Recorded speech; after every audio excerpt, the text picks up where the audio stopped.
harus diperhatiin oleh pendaki gunung? Mengingat ini kan wisatanya bukan wisata biasa ya, alias ekstrim. Apalagi kalau menurut aku ini sih ekstrim gitu. Ada nggak nih, apa nih yang harus diperhatiin nih? Mungkin dari Mbak Uki dulu. Kalau aku sendiri membaginya menjadi 4 ya, physically, spiritually, mentally, sama emotionally. Jadi kalau physically udah jelas kita harus fisik yang bagus ya.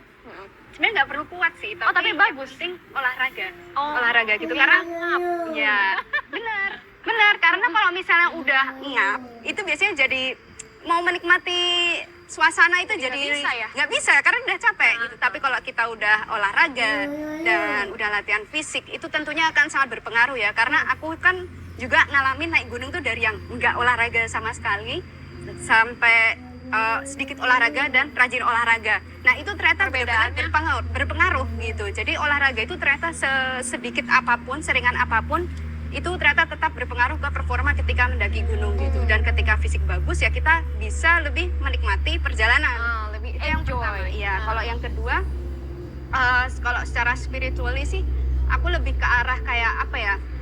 Ketika kita melihat keindahan alam itu kayak ada rasa apa ya, tadabbur alam. Jadi kayak kita kayak bisa lebih menikmati gimana ya, betapa indahnya ciptaan sang penguasa gitu. Di situ kayak kita lebih bersyukur, kayak bisa mengucap rasa syukur, wah indah sekali dan segala macam. Jadi kayak semacam lebih mendekatkan gitu, mendekatkan diri gitu. Kemudian yang ketiga adalah mentally. Kalau mentally itu lebih ke arah memang tentang bagaimana kita akan menghadapi alam, menghadapi cuaca, menghadapi jalur yang mendaki, dan juga termasuk menghadapi teman-teman sesama tim. Oh ya, karena biasanya kalau misalnya lagi di saat apa ya kesusahan itu pasti sifat aslinya tuh akan muncul. Nah itu dia. Jadi yang tadinya biasanya diam ternyata pas naik gunung wah ngomel gini gitu ya.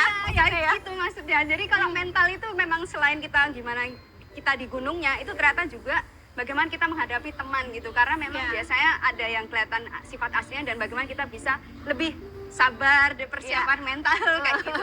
Kemudian kalau keempat, emotionally sih aku lebih ke arah bonding ya, bonding ke sesama teman mendaki. Itu memang secara emosional biasanya akan lebih bonding dan lebih akrab ketika sudah turun. Itu sih persiapannya seperti itu. Persiapannya lumayan ini ya, banyak ya.